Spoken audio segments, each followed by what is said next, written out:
profeta surgiu.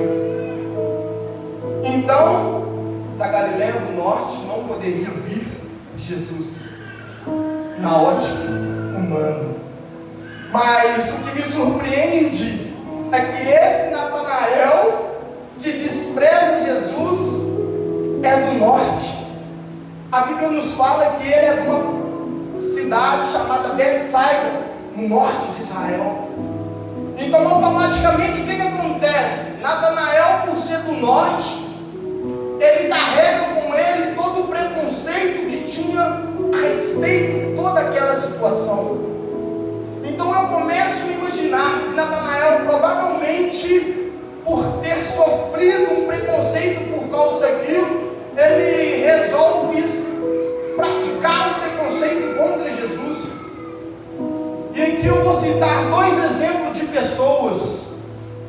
Existe aquela pessoa que pega o preconceito, aquela palavra falsa, aquela palavra negativa que foi lançada sobre ele, domina no peito, bola pro gol, bola para frente.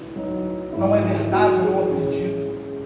Mas tem aquela pessoa que pega o preconceito, pega aquela palavra negativa, guarda dentro do seu coração e acaba acreditando naquela afirmação falsa. E Natanael era um desses. Ele pensa: alguém me desprezou por eu ser do norte, agora eu também vou desprezar alguém por ser do norte. E assim ele despreza Jesus naquele primeiro diálogo com Filipe. Mas o Evangelho, irmãos, é tão poderoso, a palavra de Deus é tão soberana, que ela nos surpreende, irmãos.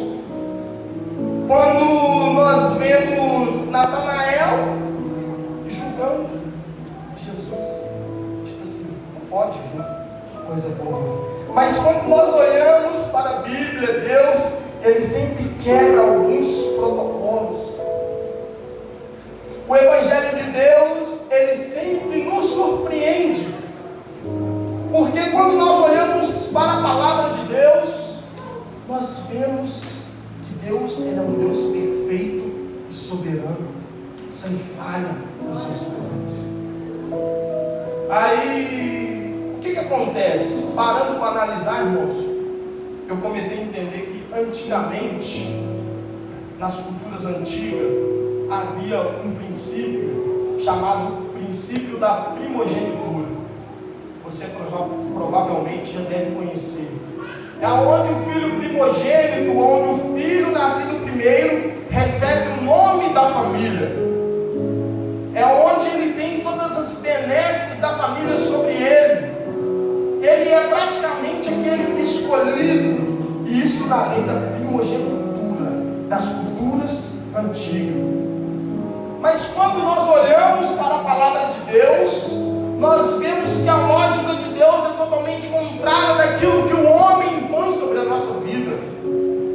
Nós vemos uma lógica onde Deus não escolhe os filhos primogênitos. E a gente começa a entender quando nós olhamos para a palavra de Deus e vemos Caim e Abel. Caim veio primeiro, mas Deus escolheu Abel. Esaú e Jacó, os dois são gêmeos. Esaú nasceu primeiro, mas mesmo assim Deus escolhe Jacó. Davi e seus 8 irmãos, ele era o mais novo, às vezes o mais despreparado, mas ele era quem Deus escolheu para futuramente ser o rei de Israel. Aí nós conseguimos observar que essa lei do filho mais forte, do filho mais preparado, daquele mais capacitado, é totalmente invertida quando nós olhamos para a palavra de Deus. E nessa noite eu já tenho algo de Deus para a sua vida. Deus conta com você. Deus conta contigo. Deus conta muitas vezes com o improvável para estabelecer o seu reino. E quando nós olhamos para as culturas antigas, assim como tinha a lei da primogenitura, também tinha a lei da maternidade. E essa lei, esse princípio da maternidade, era que aquelas mulheres que conseguiam gerar muitos filhos, era tido como abençoado. quanto mais filhos ela conseguisse ter, mais forte era o sinal da bênção de Deus sobre a vida dela. Mas também tinha o contrário. Se aquela mulher não pudesse gerar filhos, ela era tida como amaldiçoada, porque os filhos eram os que continuavam o nome da família, e os filhos eram um sinal da bênção de Deus sobre a vida da mulher.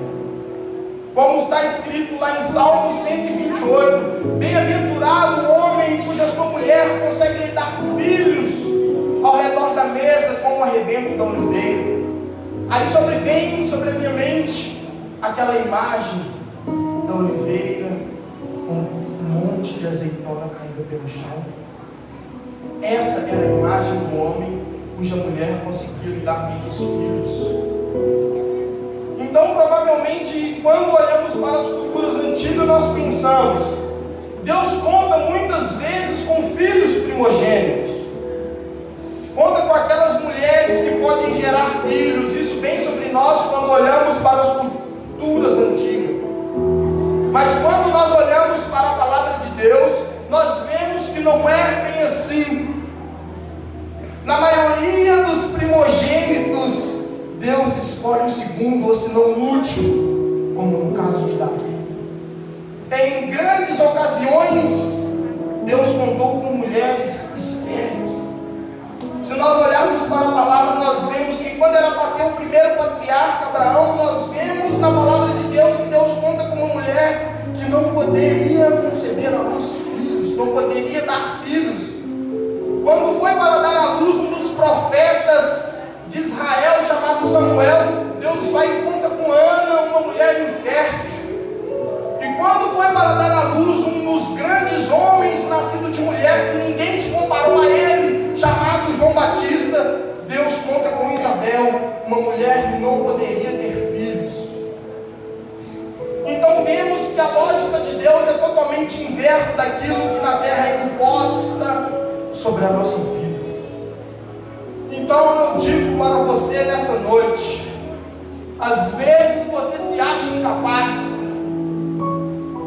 às vezes você se acha despreparado, às vezes você se acha pequeno demais, mas eu te digo, nessa noite Deus conta contigo. Glória a Deus.